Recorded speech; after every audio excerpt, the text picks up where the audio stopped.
So we're about to go into the campfire chat. We're looking to hopefully get more info on the expansions. We're looking to get, they keep mentioning itemization. Like in the Joe Shelley and Riker interview, they mentioned itemization. They continually mentioned itemization on the stage so far. So we're looking to see that, maybe get more information upon the classes. And we also know there's a sort of a mid-season Christmas type of event going, etc. And they mentioned Malignant Rings a little bit, but didn't give us too much more information on that. So there's a lot of things that we're trying to get information when we go into this here. So we're about to launch the D4 Campfire Chat. Thank you, everyone, for joining us. Here we Welcome to the Diablo 4 Campfire Chat. The highest pressure campfire chat yet with a live audience.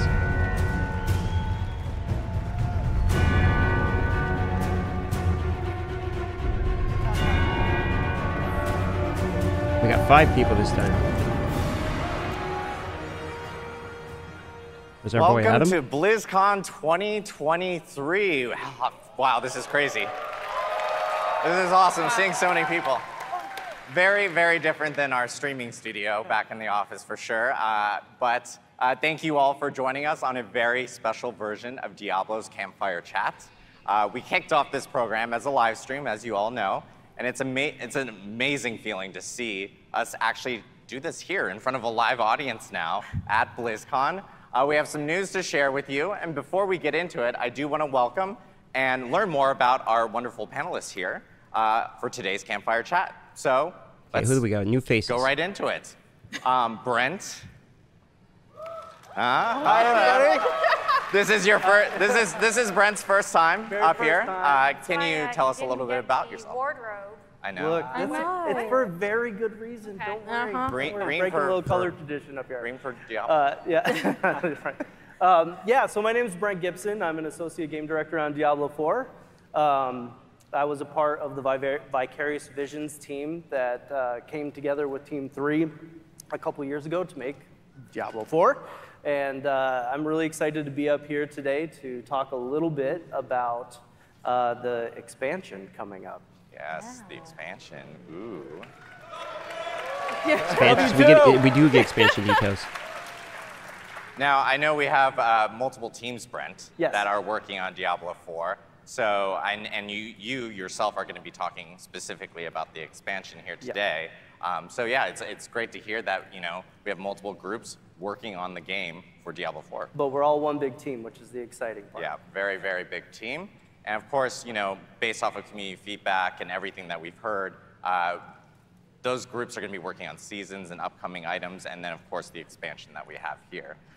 Next up, though, we actually have Tiffany, who's going to be talking here. Actually, do we have? No, we do. Oh, hey, I'm Tiffany. Yeah, Tiffany. I would be nervous. I was not pausing for applause. I'm just awkward. But this is my 14th BlizzCon. It's my 9th as an employee. I first attended as a part of the community in 2005, so it's really special to be up here. I've worked on the Diablo franchise for 12 years now, starting on Diablo 3 12 years ago, and then moving on to Diablo 4 for the past years. Brent and I actually unknowingly worked on the same game back in 2009, Marvel Ultimate Alliance 2. Yeah, that game is awesome. It's a big throwback. So it's been such a thrill to work with him and a bunch of the bit. others from the Albany office, again, on Diablo 4 for the past few years. Awesome. Thank you so much, Tiffany. We have Kaylee Calder here. Kaylee is actually a familiar face on the Diablo side. You may have seen her in some of the videos. For our seasons and everything. Kaylee? Yeah, hi everybody, I'm Kaylee Calder, and I am one of the lead game producers on Diablo 4. Like Tiffany and a lot of our team, I have been working on Diablo for the last 10 years across both Diablo 3 and Diablo 4. This is my first time on stage at BlizzCon, so while I am so honored, thank you. I'm so excited to be here with all of you. I'm a little nervous, but it's so good to see everyone in person. And I'm really excited to talk to you all today about some changes coming to Season 2, some additions, and other future developments. Awesome. Thank you so much, Kaylee. And of course, we have Mr. Joe Shelley here, a very familiar face on all our Diablo 4 Campfire Chats. Joe, welcome again. Thank you, Adam, and thank all of you. I really want to thank all of you for being here and submitting questions. We're going to take questions at the end. And really, for all the feedback that you've given us throughout the launch of the game and Season 1, it's incredible to have a campfire chat, but with this huge array of other attendees at our campfire. So it's incredible. Exactly. Thank you so much, Joe. And of course, I am Adam Fletcher. I'm the Director of Community for Diablo.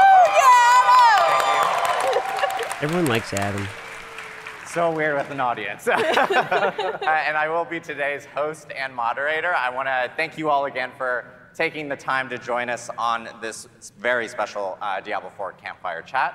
And I do also want to give a huge call out to this amazing plush campfire that we did bring in for this. Oh, that's a plush? I thought that was like an LED joked, it's going got on. very soft lighting. That's a plush. There we go, first pun of the day. We're already good. We're doing well. But to kick off activities, I know the dev team, they do actually have some news to follow up regarding yesterday's announcements.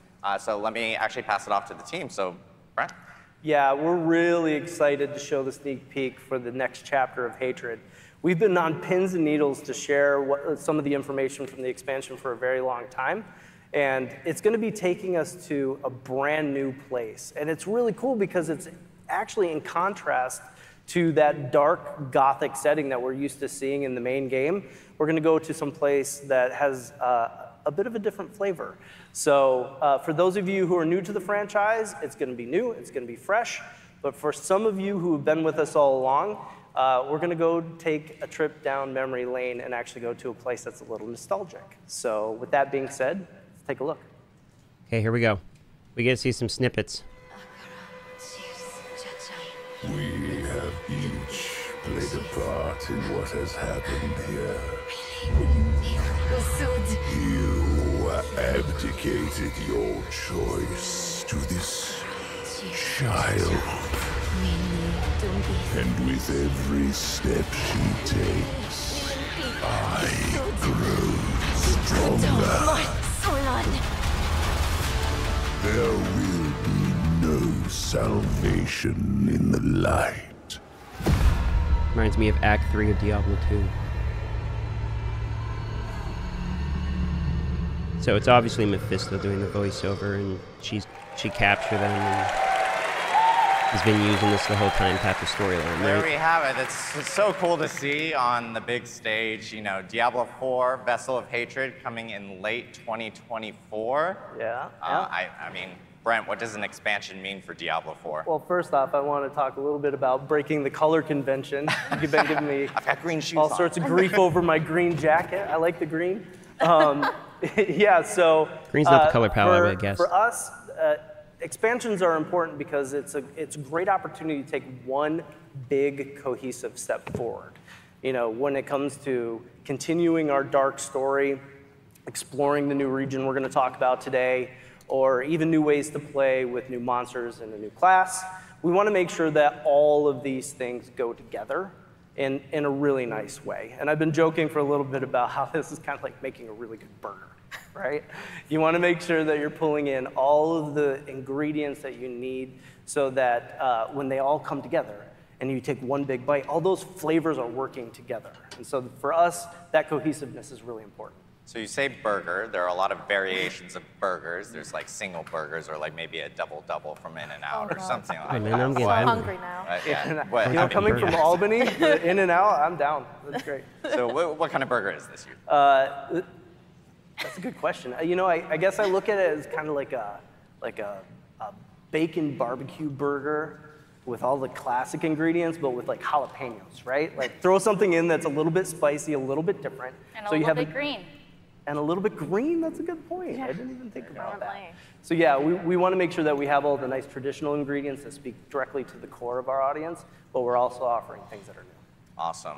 Well, They I all know have a nice with jacket on Vessel of except Hatred, the Adam. new expansion, there's going to be some story and lore kind of attached to it. And let's kind of talk a little bit more about story. What do you think, Tiffany? Yeah, so when we last left off in the main campaign, Nerel was traveling south with the stone with Mephisto.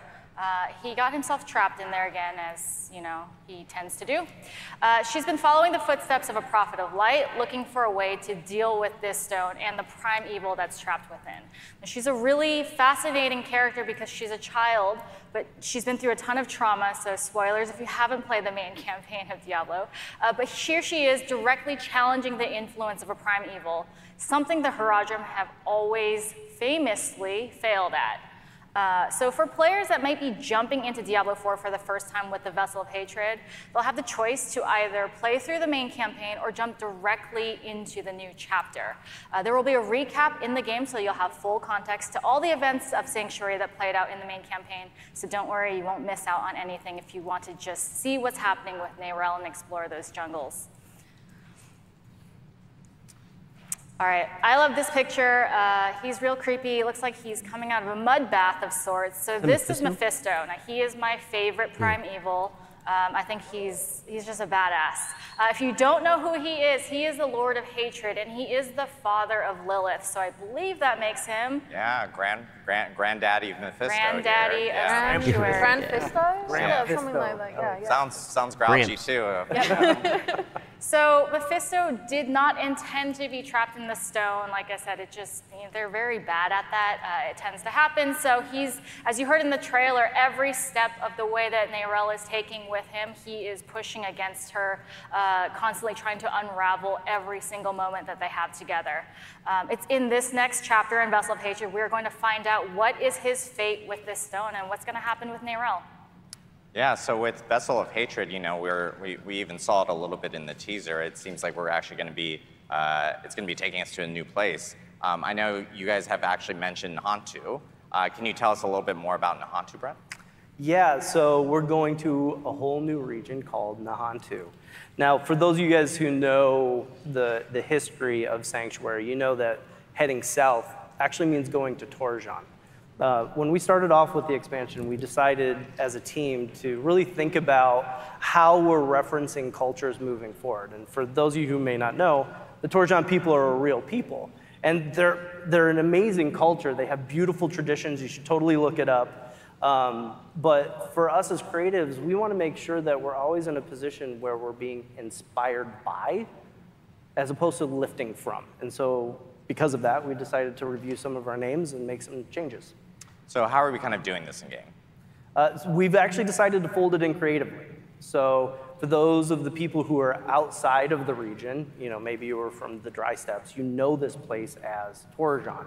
But the people who are there know it as Nahantu. And so you're going to see that folded into the story in some really creative ways to give that name some power. Awesome. I know we have a lot of cool art to actually show. Like here, right here, we're seeing kind of what looks to be like a river gate. Yes, so everything starts here at the river gate. We look at Nahantu as a place that's been closed off from Sanctuary. It's been closed off from all the things that have been going on with Lilith over the last several moments of our story.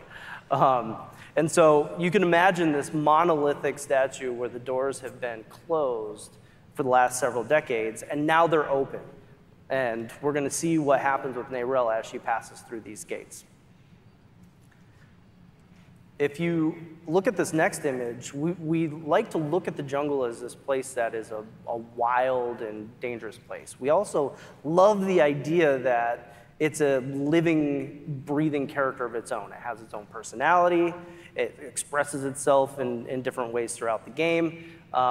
And so this concept is a really good example of where things from the outside may have come in, but the jungle's going to reclaim it, right? So you're going to see these branches pulling back some of the architecture that you would see through the region. But for the things that have been there all along, it's going to live symbiotically with, and so you can watch the river flow through the structures of the area as well.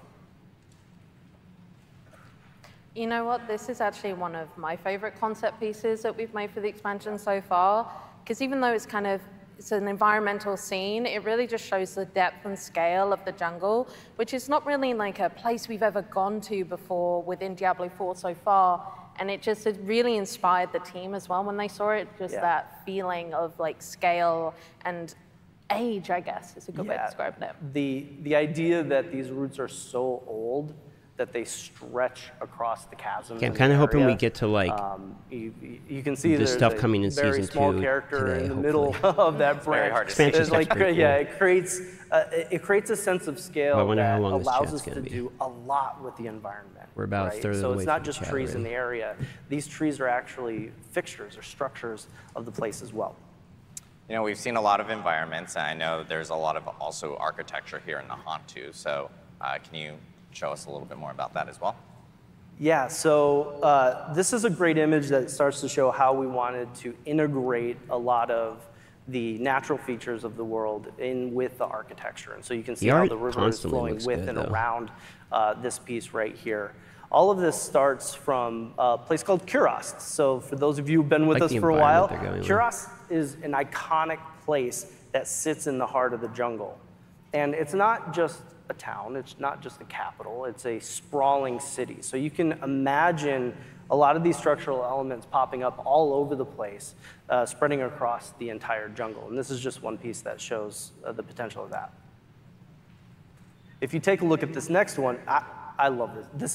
This is one of my favorite concepts of the entire package.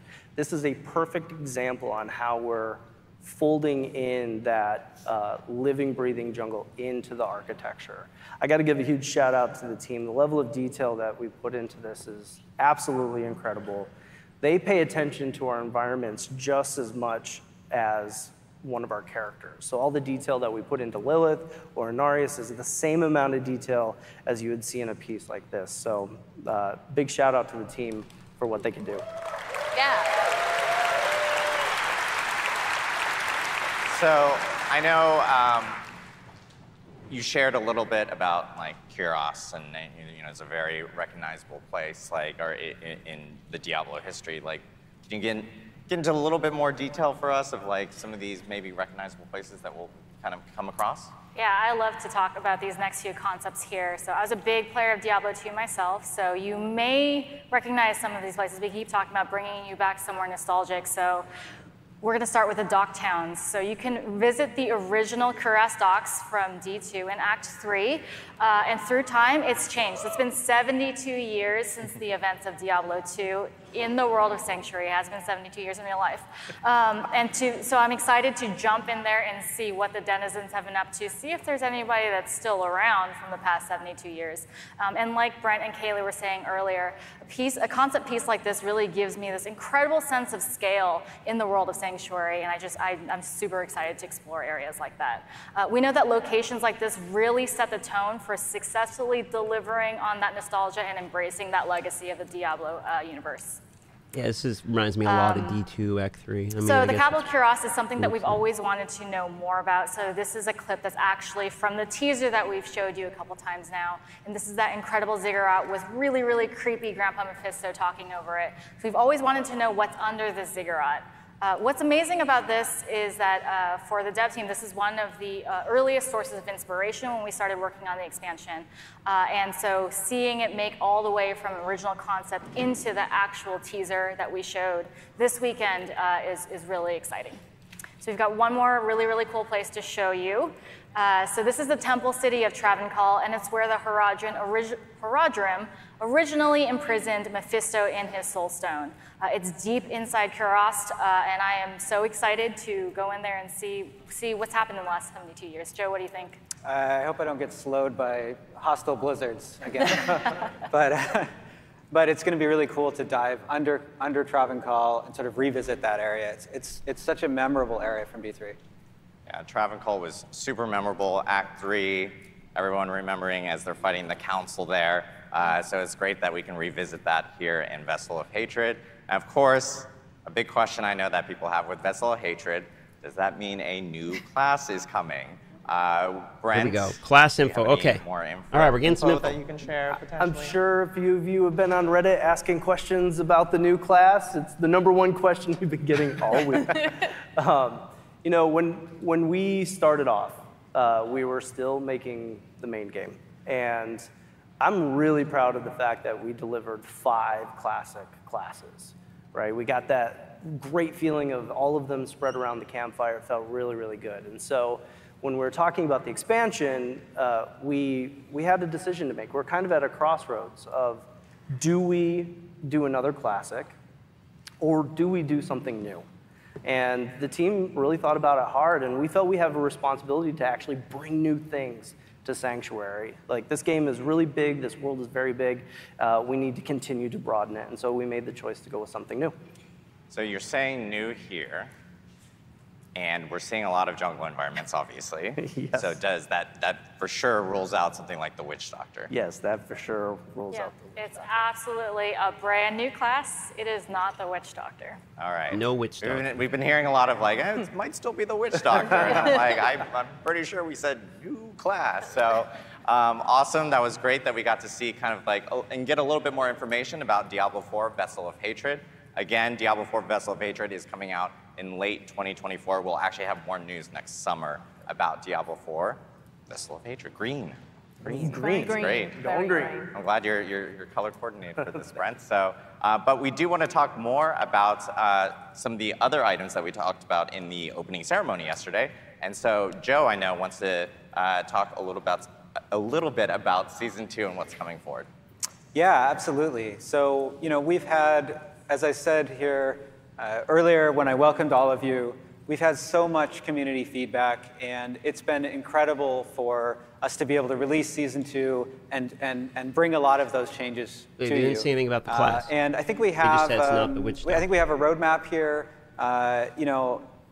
You can see here that on the Season of Blood, People really say it was the some Witch of the Doctor. I things think anyone that we brought with Season of Blood. If you haven't played since launch or since Season 1, you'll be able to check out the new boss ladder, leveling, 40% faster leveling, right? The changes, thank you. That was all me, no. Okay, November 7th. We have an incredibly talented team of You get the system patch. designers who care deeply about the player experience and the feeling of movement through the levels and being able to capture the objective of reaching level 100, right? And so that change was something that we thought was really important for Season 2. But we also changed things like the way that item power scales, right? So that as you fight more difficult monsters, you can get more powerful loot, including some of those uber uniques from Duriel. Yes. And so many other quality of life changes. The mount, I think, is transformed. And that's not all we have in store for Season 2. Like we were talking about in the opening ceremonies, we made some announcements, and we want to get into more detail about those here today. And a little bit of a sneak peek at, you can see here, Season of, I'm going to say the orange text. Yes, that's definitely a final name. Yeah. Final Ship name. No, we're not quite ready to release the season name, but we have a sneak peek of one of the features coming with leaderboards and the gauntlets. So we're really excited to talk about those. Let's jump into it. Gauntlet. Yeah, so we're going to kick things off with some updates to Season 2 that are coming really, really soon. Literally, this coming Tuesday, November 7th, we are going to be adding new unique rings, which were called the Malignant Rings. Developing Seasons is an opportunity for us to look for ways to bring things back that you, our players, really enjoyed and really engaged with. It doesn't mean that we'll bring things back from every season, but we will look for opportunities, especially when the community is letting us know how much they enjoyed it, and also, we also had a lot of fun with these. This also is an opportunity for us to kind of revisit those powers, because these are coming not just on to the season, but also to the Eternal realm. So these powers you're about to see on these rings, we've tweaked them slightly so that they work with the other uniques in the game, but we feel they're really going to add something for each class and kind of continue on building their kit and that fantasy. You're going to be able to get these by defeating Varshan, so I hope everyone's been saving their materials. You do have a little bit of time to farm more if you didn't. So yeah, with that said, we're actually going to move to the next image, and we're going to take a look at these. So I originally was going to talk to Brent about his rogue, but when we started doing this, he saw the Barbarian ring and switched on me. I'm sorry. Just the worst. But so for our rogues out there, for those of you, use your subterfuge skills. It's going to spawn a decoy. It's going to taunt enemies, and then it's going to explode for a really nice amount of damage. Think you're going to have a lot of fun.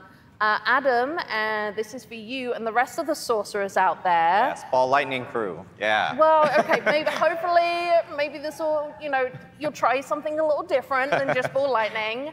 For the sorcerer, each unique element that you deal damage with is going to give you increased damage, and then dealing elemental damage again is just going to refresh that duration. So, sling fireballs, lightning ball as well, and keep increasing that damage. We have 3 more classes to take a look at.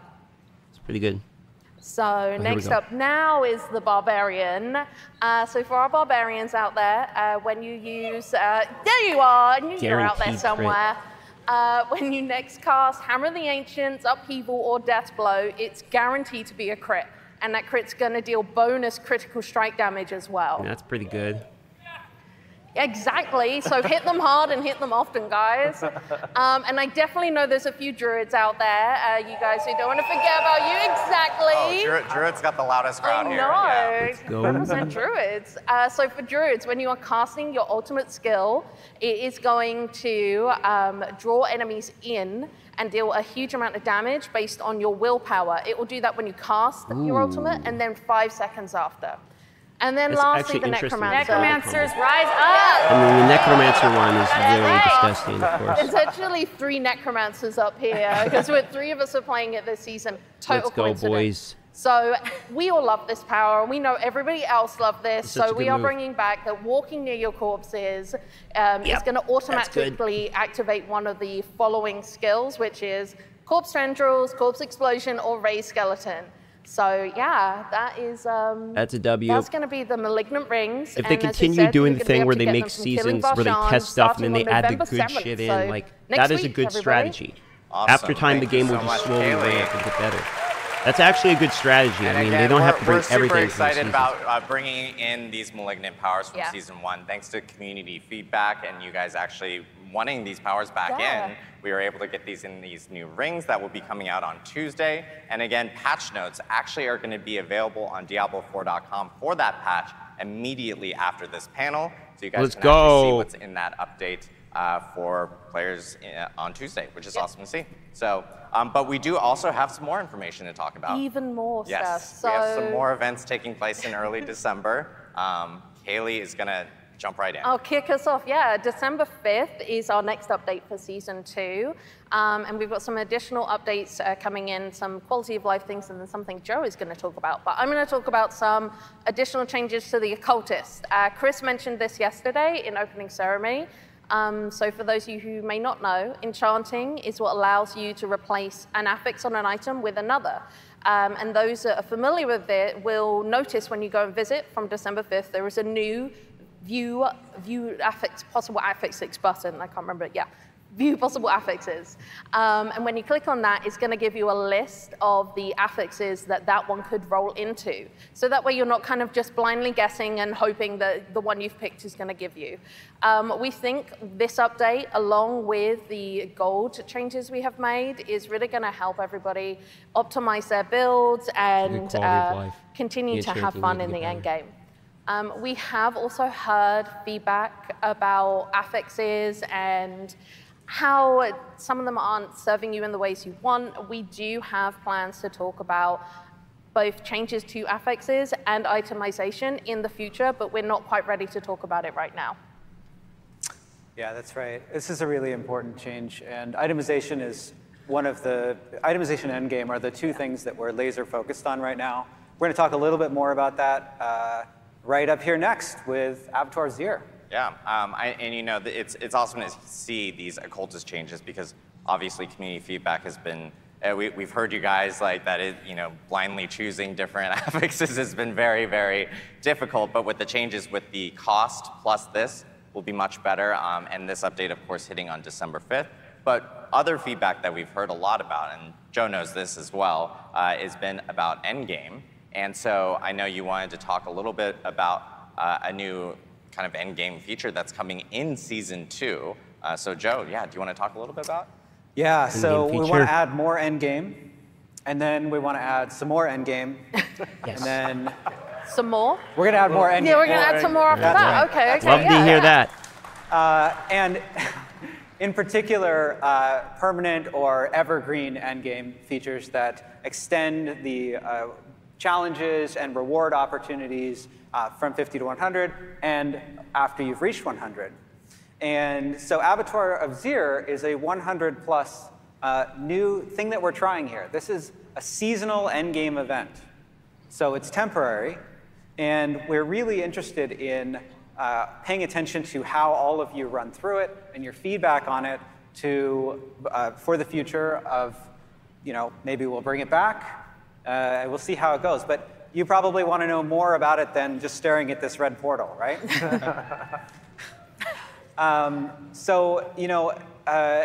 We have a chart that used to be on a napkin, but it's very beautiful. This is when you work with a bunch of designers, they like to make these little flow charts, and then they hand them to you on a napkin, and they go, "Can you make them pretty so we can show them to people?" So, flow charts. Paint for life.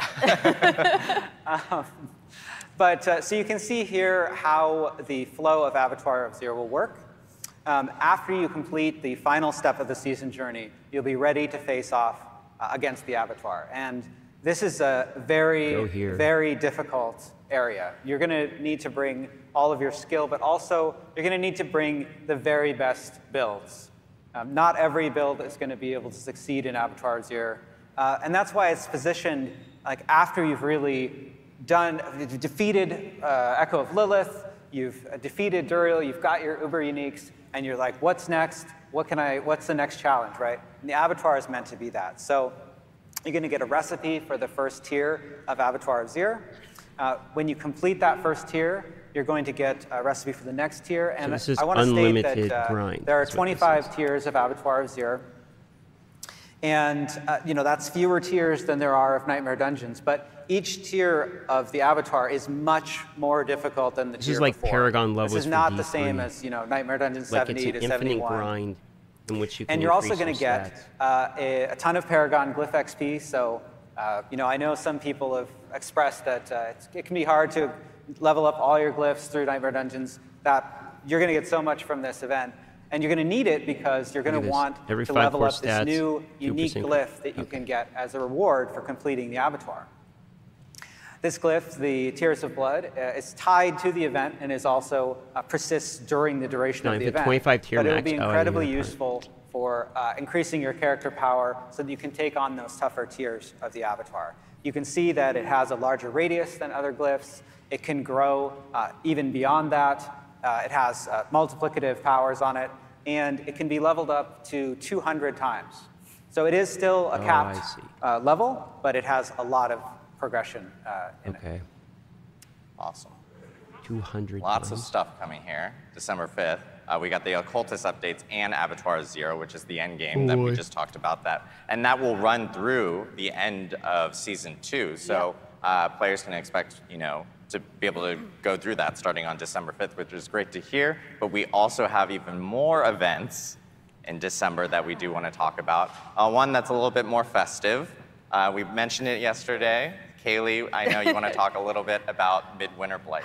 Yeah, so for everyone that doesn't live in California, this time of year can be darkening and colder. You might get snow, lots of rain. Like where I'm from. Yeah, where you're from, basically. You're going to need the winter clothing. As you return to Fractured Peaks on December 12th, where the Midwinter Blight is taking place. As you return, you're going to find that it's been enveloped in a storm. It's freezing out the locals. It's eternally dark. And there are new horrors lurking, waiting to make your lives and the inhabitants miserable. So yeah, I hope you brought some ice scrapers with you. Maybe have like a some purple out here. zone. Yeah, we're working on a special Diablo ice scraper. Reaching out to John Mueller to see if we could get that marketed as soon as we can. Yeah, definitely. Okay. So it's going to start in Kyovashad, and you're going to meet Gillian, a wandering bard, and he's here to try and bring some cheer and warmth, which you can see in the video as we go to that. And he is located in the Hibernal Square. And he's giving as well a warning of the storm and the terrors lurking within. And as you can see, this is a classic Diablo holiday space, decorated mostly in skulls, which we find very festive on the team, personally.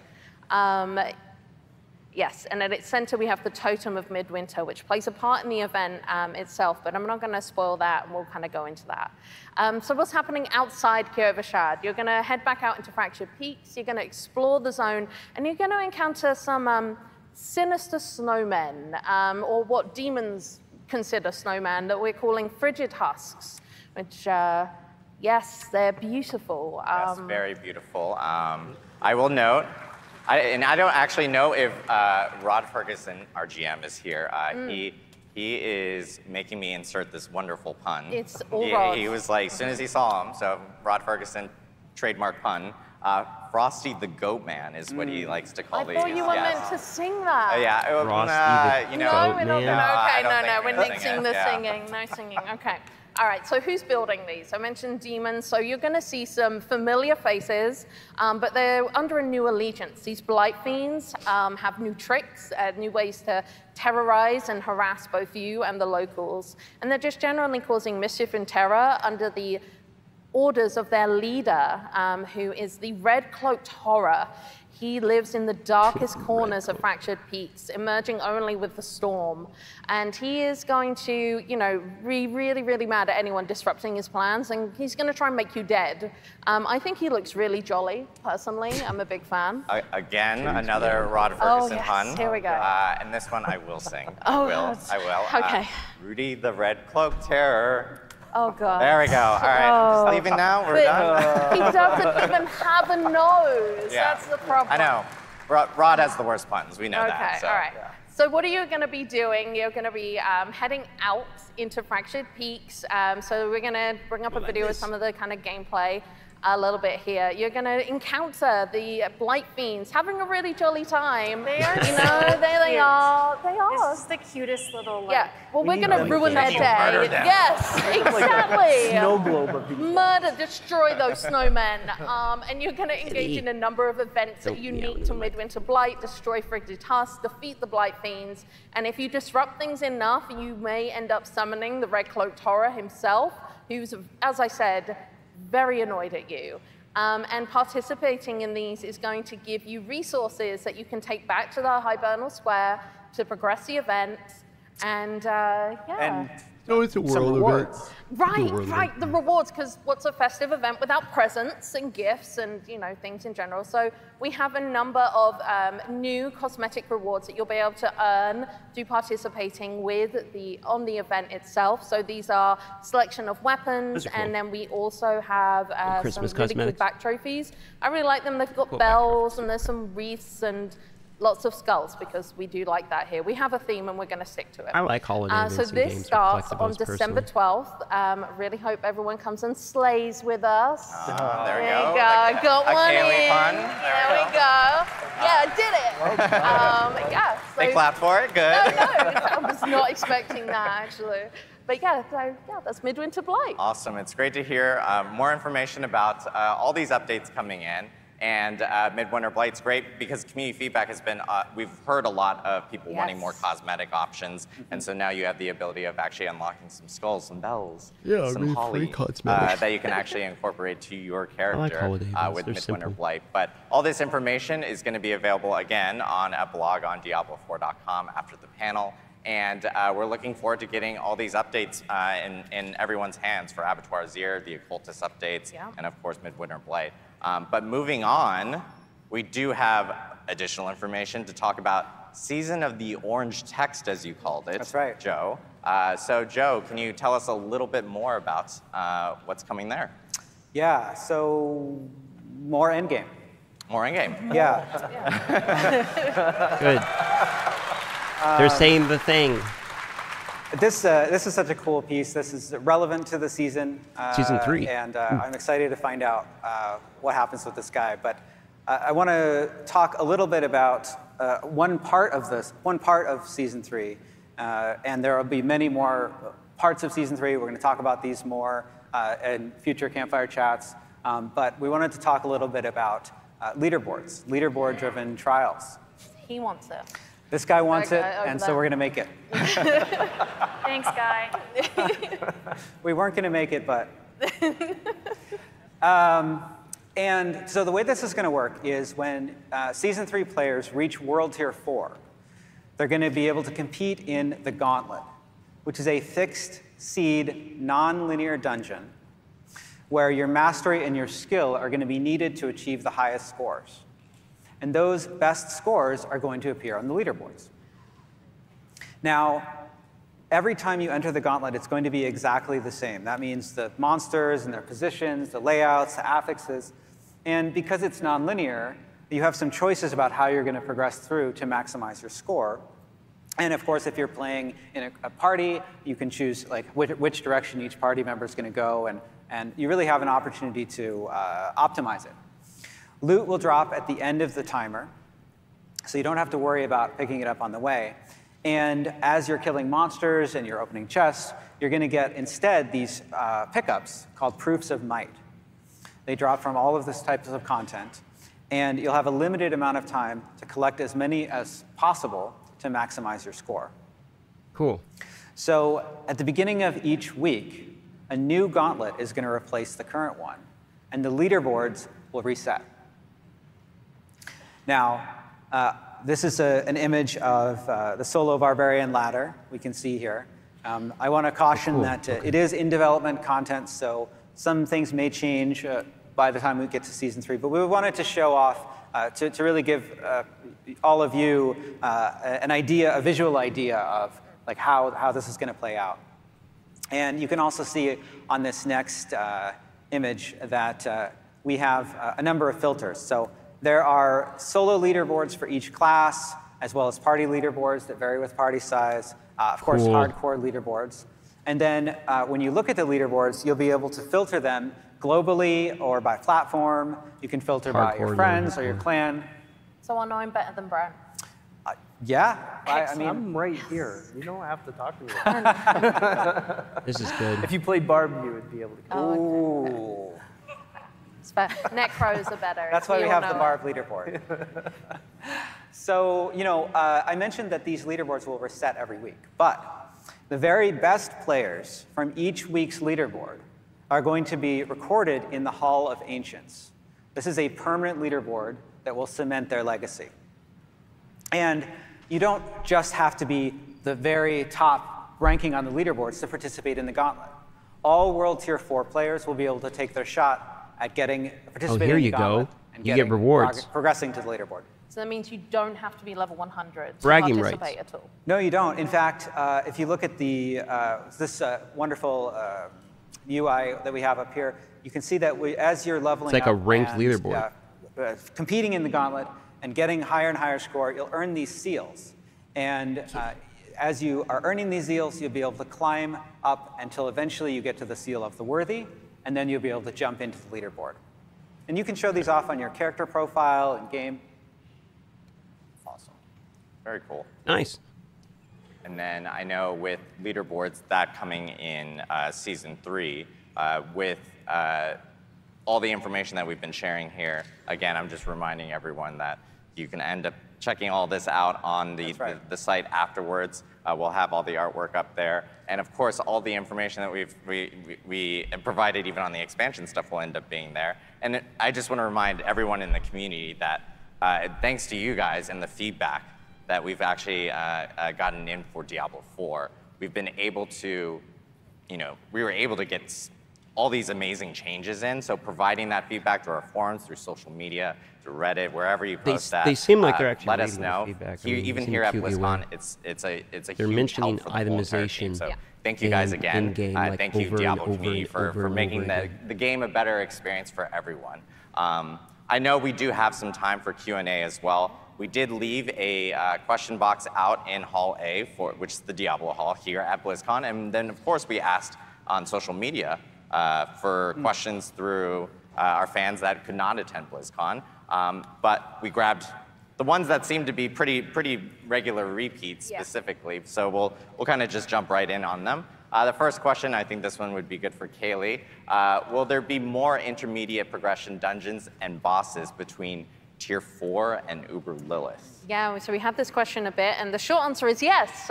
We've already started doing this with the Boss Ladder, Uber Duriel, and we're looking for even more opportunities with which to give everybody things to tackle as they're working their way towards Uber Lilith, as well as, things for people to pursue once they defeat Uber Lilith. So yes, and as we develop those, we will share more information, probably in more campfire chats or on Diablo4.com. Awesome, thank you, Kaylee. This one's an expansion question. Okay. So Brent, I will give this over to you. Will there be a season journey when expansion launches? Yeah, we know we have a large community with players who like to play in a bunch of different styles. So when Vessel of Hatred launches, we're going to have stuff for Eternal players. We're going to have seasonal content. We're going to have people who want to continue to play vanilla, people who want to jump into the expansion. Basically, we're going to have something for everybody to have fun with. Cool. Thank you, Brent. Tiffany, this one for you. Will we have a system to save and switch between builds? A very popular question. Armory. All right, good question. So the reason Adam says this is a great question for me is because I ask Joe this all the time. It's something I'm also very, very passionate, myself and lots of the development team and lots of the community is very passionate about. Yes. So for those of you that played Diablo 3 are very familiar with the Armory. This is something that we brought to the game in patch 2.5. And so we've been talking about it for a very long time. There's so many different things, so many activities, like so much room for activities in Sanctuary, and so many different things to be doing, whether you're playing by yourself, playing with a group, PvP, et cetera, et cetera. There's Paragon board customization, there's build customization, there's outfit customization. Correct, which is why we need the armories. So we want to be able to have an easy way to switch between those so you can keep playing and keep, min-maxing all of your experiences while you're in the game. So we have nothing to announce in terms of when it's coming, but it's something that we're talking about all the time and hoping to bring to Diablo 4 as So that's a maybe in the future awesome, soon.tm. It's a thing that a lot of people in the community have been asking for, and being able to switch between they're thinking about it and everything and have that saved. It's something that the team most definitely is working on. With that build up about why people think it's important, I thought you were going to from someone who's actually attending here at BlizzCon and is actually a content creator, was in our opening ceremony as in well. the opening ceremony reel. From Don the Crown, and I think he actually made like a decision to come to BlizzCon like 24 hours before BlizzCon started. Wow. So he could be here right now. He could be here right now. I just really wanted to ask this question. Yes, exactly. But I will say this question also came from a lot of people. But Don the Crown asked, do you intend to add more sources of living steel to the game? Literally, I was bitching about this on stream. Yeah, that grinning demon, right? Yes. Yeah. He sucks. Yeah. No, it's, that particular summoning material, we've certainly heard and experienced doing Helltides feels much more stingy than the other summoning materials. And so we want to make some improvements there. Yeah. Awesome. Yeah, good. So expect improvements coming down the pipe for that. And by the way, I just want to thank everyone for not putting your names in the box because I would have completely screwed up half the names in there, as I normally do. So I appreciate people who do not put their names on there. You're the best. Last thing I need to do is butcher that in front of like 5,000 people. Will the expansion feature a group finder or global chats? As social features, I know we've heard a lot of questions about Brent. Yeah. Social's a really big part of the game, and we see what everybody's doing with how they're leveraging trade chat to kind of work around some things. Global chat's just going to spam Our social thoughts. team finds this incredibly important, right? Like, we got a lot of different ways to play the game, and we want to make sure that all of your communities can find each other and come together. And so we actually have to really get some tools in there to get to that point where everybody has a really smooth social experience. And so our goal is to make sure that we get as many of those tools in place before we actually get to the expansion. Yeah, and I really want to make a special call out to, we have an entire part of our team who are focused on social and the player experience, and they are so dedicated and so enthusiastic and are just amazing people to work with, and they're paying attention to the things that everybody's talking about and need and trying to figure out the best plan to get those kind of things to you in the best time frame. Awesome. Thank you, Brent. Thank you, Kaylee. And then we have a kind of a last question here. This is from Knox, wherever you are here at BlizzCon. What are your plans? There we go. There he We is. found him. What are your plans for itemization moving Let's forward? go, dude. A very, very popular question. All right. Big Well, question. The Good question. Big question for Joe Shelley. Yes. do we have a panel after this, or? No, this is a very serious and important question, right? And while we're not ready to share all of the plans for itemization that we have going forward, the team is working on the problems that we see with itemization right now, right? I think I was watching, what was that, Carbot video, I think, Oh, yeah. recently. And Carbot put perfectly. Love his you answer. get, the character gets 2 items, and they're trying to compare it, and pulls out his sort of monocle, and he's going through it. It's too difficult right That's now actually very to accurate compare items. It takes a lot of time, and we want to make that better. We also there are some affixes that are very conditional or have several layers of conditionality. Yeah. Sometimes this gets, shorthand for this is a damage on Tuesdays, right? Like, yeah, really good on, it's a couple days from now, it'll be incredible. But we think that there are too many of those that have really complicated conditional effects, and it's really hard to bring those into builds, and it contributes, There's as crowd Kaylee controlled was saying stun and earlier, slowed. Like, we don't need 3 to a feeling of having it be very difficult to customize your items in a way that lets you get exactly the affixes that you want on your build. Get that field you're looking for, you know? Exactly. So that's something that we want to review. We also know that when you are optimizing your gear, the goal of that is to have the effect be that you feel that power. So you are customizing your gear, and then you go out and you want to be able to visually tell immediately, like, yeah, this made a difference, right? True issue. And then, of course, we also want to add more ways to modify items and add on additional complexity to items, sort of through, this is often talked about in the context of crafting, right? Better ways to modify items in that way, yeah.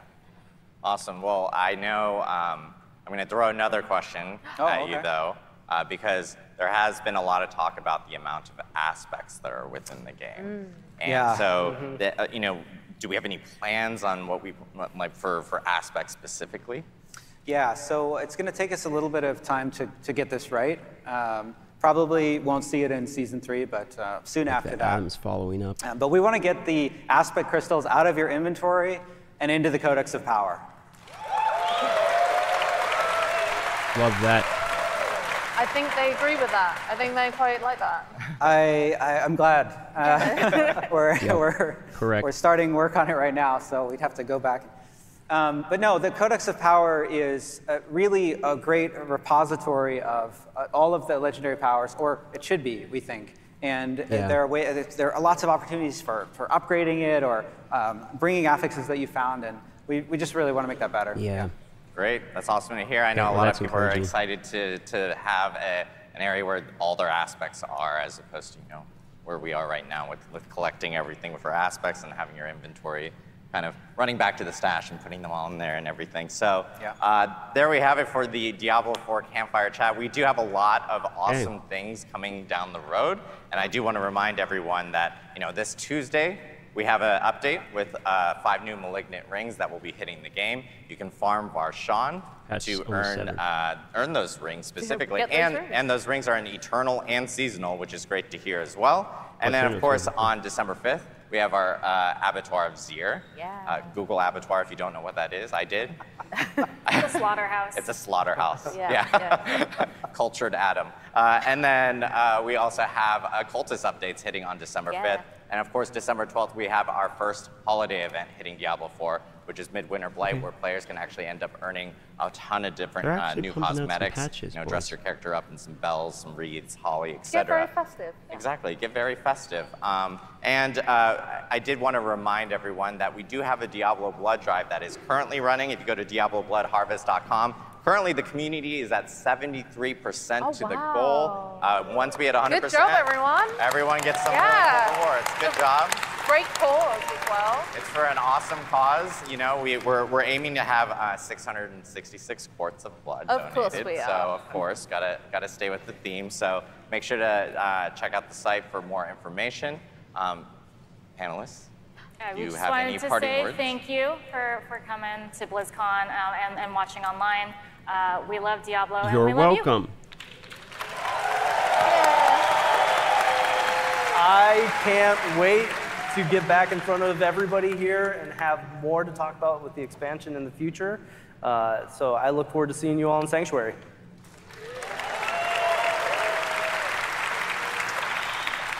You know, I just want to thank all of our passionate players, and you know, we listen to everything that you're saying, and it's been so awesome to reveal Season of Blood and be able to bring some of those changes back, and then to come here and to be able to tell you about all the things that are more things that are coming in Season of Blood and in future seasons and in Vessel of Hatred.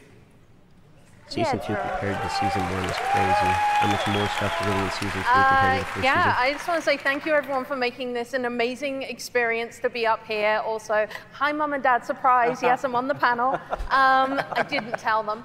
But I mostly want to call out our amazing team, who many of them are working here at BlizzCon, who you may have met down in Hall A, they're doing signing, and everyone who's actually still back at the office, or, well, would be, it's the weekend, they're not working. But everyone across all the spaces that we have and across the team in general. Awesome. Hey. And I just want to thank everyone here. Thank you guys, everyone here, everyone at home. We hope you guys have had a wonderful BlizzCon. We're so happy to have you here, and we hope you guys come see us while BlizzCon's still going on for the rest of the day. And we'll see you in the next Campfire Chat. We'll have more Campfire Chats this year. And have an amazing BlizzCon, everyone. Thank you so much. We'll see you in Sanctuary. Thank you. All right, so let's talk about it real quick. For me, the ladder, like the leaderboard, looked a little bit better than I was expecting. A little bit. Like normally, I don't like leaderboards. I'm bored of them. Like I'm in most games. I actually like this leaderboard. Look like it could be kind of fun. Look like it's actually content as opposed to just there's a leaderboard associated with whatever you do. The gauntlet thing looked pretty interesting. That looked pretty interesting too. Then we have the new Paragon glyph that goes level 200 times. That goes to a max tier of 25, which is above your Nightmare Dungeons. At first I thought it was infinite because my ears were up so I could barely hear. But that's actually interesting as well. And most of this stuff is coming. I mean, Season 3 is when the ladder, and all that's coming. But some of this stuff is actually coming like literally this season, which is pretty cool. So I'm kind of excited by that. We got Malignant Rings. They're dropping literally Tuesday on the 7th here. There were some non-answers as well. They kind of skirted around a few things. Itemization changes they're not ready to give us the full details on yet, but they did address some stuff which I thought was like, I'm kind of surprised he mentioned like seeing the Carbot video, which basically Carbot just ripped them apart, saying like, more or less the affixes are a joke and you just throw them all away and you don't play it anyway because you're bored of looking at affixes. So addressing stuff like that makes me realize, like from a mentality point of view, they understand like that's an issue. The Codex of Power potentially solving the aspects deal could be kind of nice as well, especially if you can reuse those higher rolls you find, so that way you don't have to keep worrying about saving all. Because currently, if you look at my stash, it's just stock full of all these different aspects I might use at some time, so that could actually make the stash issue a little bit less annoying.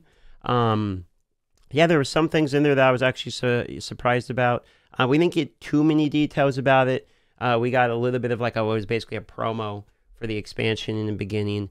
But then the amount of content we're getting in Season 2 compared to Season 1 is significant. If it goes like this, and like Season 1's like barely any content, and Season 2 we're actually getting a pretty decent amount of content, then Season 3, they kept saying in-game, in-game. That was the other thing they kept mentioning. Joe kept repeating in-game, in-game, in-game, and itemization. They've spoken of itemization and in-game a million times now. And if that is true, and that over there at the office, all they're talking about is we need to fix in-game, we need to fix itemization, they're on the right trail. So it's not like they're up there like, itemization's fine, in-game is fine, you guys are just wrong, we need to keep targeting people that want to barely play the game. Like, they're not saying that. They're basically recognizing the problem. So to be honest with me, it was fairly encouraging panel, even though I didn't get as much information I was hoping, but I'm sure we're going to continue to get more details as we go down the pipeline here. That's about it.